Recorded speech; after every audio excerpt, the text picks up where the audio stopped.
Thousands have taken to the streets in southern Syria in a rare show of dissatisfaction with Bashar al-Assad's regime. Protesters chanted "Free Syria" and "Get out Bashar." The regime has a history of suppressing public dissent, but frustration over rising inflation and economic hardship, it's growing. Protests have taken place in areas where followers of the Druze faith make up a large part of the population. They traditionally oppose government control. Well, we'll pull in now Anna Fleischer. She is the director of the Beirut office at the Heinrich Böll Foundation, and she is an expert on Syrian politics. It's good to have you with us. For the past 2 weeks, anti-government protests in southern Syria, they have been gaining momentum. What is fueling this? What's causing the people, to protest? Thank you for having me with you today. It's the economic woes that are sort of the spark for the demonstrations. However, the calls, as you already mentioned, very rightly so, have gone far beyond simple economic demands. They're demanding the downfall of the regime. They're also asking for their detained loved ones. Syria has over 100,000 forcibly disappeared and detained persons.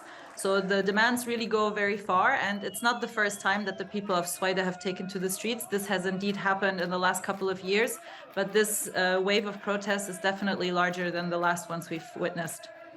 What does that mean? I mean, there are some people saying that possibly a new revolution is starting in Syria.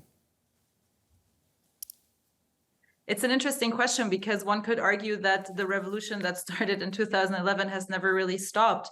Even though the province of Swaida has been largely spared from the war in Syria, however, the demands very much mirror the demands of the protests of 2011. And indeed, there have been protests propping up around the country in very different areas that are also associated with the protests of 2011, where protests began indeed over 10 years ago.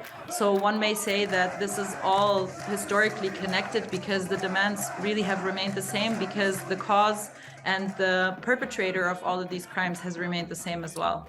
And we know what the Assad regime's record is when it comes to suppressing public dissent. How is the government dealing with this latest wave of protests? Late last year, there were direct attacks on government entities in the province of Swaida that were very swiftly punished. So now it remains to be seen how the regime will react. You rightly mentioned their horrendous track record when it comes to civil protests. However, this seems to be a larger number of people. We're witnessing much larger numbers in the streets. We're witnessing also women participating in the protests. So it will be very interesting to see how the regime will react. It definitely is known for very violent crackdowns. So there is a huge worry about violence that may erupt as a consequence of it. However, for now, it remains that people are able to take to the streets, albeit with great bravery to take to the streets under the circumstances. Anna Fleischer joining us tonight from Beirut. Anna, we appreciate your time and your analysis. Thank you. You're welcome. While the conflict in Syria remains at a standstill, Syrians are facing another battle, a crippling economic crisis. Spiralling inflation and a plunging currency are making even the basics unaffordable. It's been 13 years since the beginning of the Syrian civil war. A conflict that started after a popular revolution was brutally repressed by the Syrian government headed by dictator Bashar al-Assad. The conflict itself is at a stalemate and the country is divided. But the people of Syria battle with a backbreaking economic crisis. Protesters have taken to the streets in the past weeks due to spiraling inflation, a currency plunge, and severe fuel shortages across the country. The steep fall in the value of the Syrian lira has compounded the burden on many families trying to prepare school supplies for their children at the start of the new school year. Activist Hiba Zain works at a workshop that receives donation of school supplies for families in need. There are many. The cost of a primary school bag is almost $8. Middle and high school bags that have school stationery cost around $11. It's very different than before. The cost changed a lot. The bag used to cost $4 or less, but now the amount is not affordable to Syrian families. As the economic crisis ravages this war-torn country, its people still make their stand against the oppressor for the future of their children. Well, let's now speak to Cheyenne Talabani from the Tony Blair Institute for Global Change. Thanks a lot for joining us. We've been hearing claims that Syria is headed for either revolution or mass starvation. Is that an accurate characterization of the seriousness of the economic situation there? Thank you. And Rob, thank you very much. Syria is in, of course, extreme economic difficulty at the moment. The Syrian pound has hit historic lows throughout the summer, plummeting to almost 15,000 to the dollar on the black market. This means it has essentially depreciated threefold since its value late last year.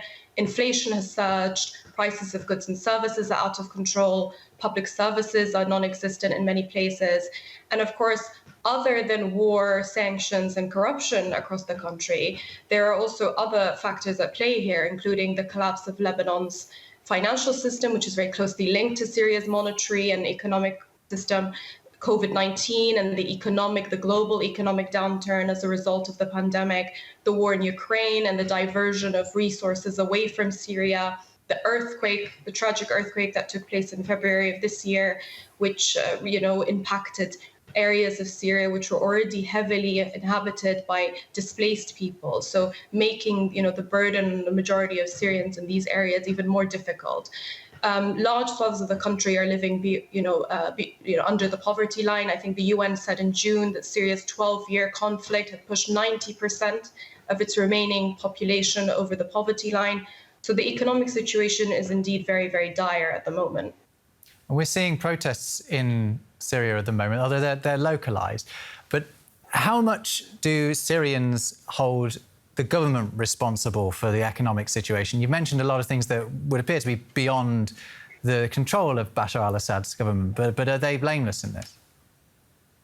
Of course, people in Syria, the majority of Syrians, I would say, see the ongoing economic problems in Suwaida, in these areas, and across the country as a direct product of the behavior of the Assad regime.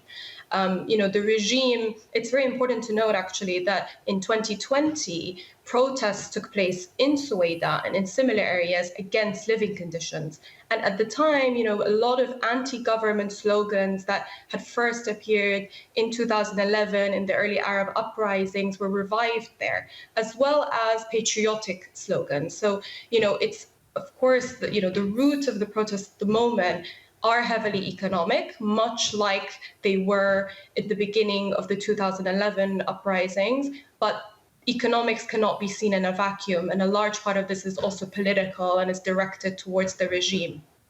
What's Bashar al-Assad and his regime's reaction likely to be to these protests? Is it going to be to try and find ways to alleviate the economic burden, or could it be to crack down on them? Well, it's very difficult for the Assad regime to really be able to counter the economic burden in Syria after 12 years plus of conflict in the region. Little hope. There's very little hope. Increased sanctions against the regime, particularly in response to the Captagon trade, of which the regime has used primarily to keep itself going, whilst continuing to, see the country plummet and the economy of the country plummet. But the most likely reaction, I think, from the regime will be sort of weaponizing extremist groups' presence in the country. So back in 2018, areas such as Suwaida, where the country is seeing a lot of protests happen at the moment, there was ISIS presence back then, and there were attacks in eastern Suwaida and in the city. And the regime used this to really sweep in and take back control of these areas. And we may see, and we are already seeing hints that the regime is sort of alluding to extremist presence as a way to really subdue the residents of Suwaida, particularly as Suwaida is a stronghold for the Druze community, which is Syria's third largest religious minority. You mentioned how there are sanctions, international sanctions in place against the regime of Bashar al-Assad. But what about financial aid to the people of Syria. Is there anything the international community can do to get financial relief to people in Syria that can bypass the Assad regime?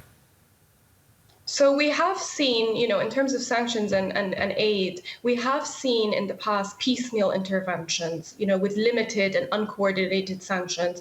But the issue is that these will really fail to bring about sustainable change to address the problem of food insecurity and the economic issues in its entirety in Syria. What we have seen, for instance, is that as a result of some of the more recent normalization with some of the countries in the region and the regime, UN humanitarian access has expanded in some areas. Of course, the regime does continue to utilize and manipulate aid to its own benefit.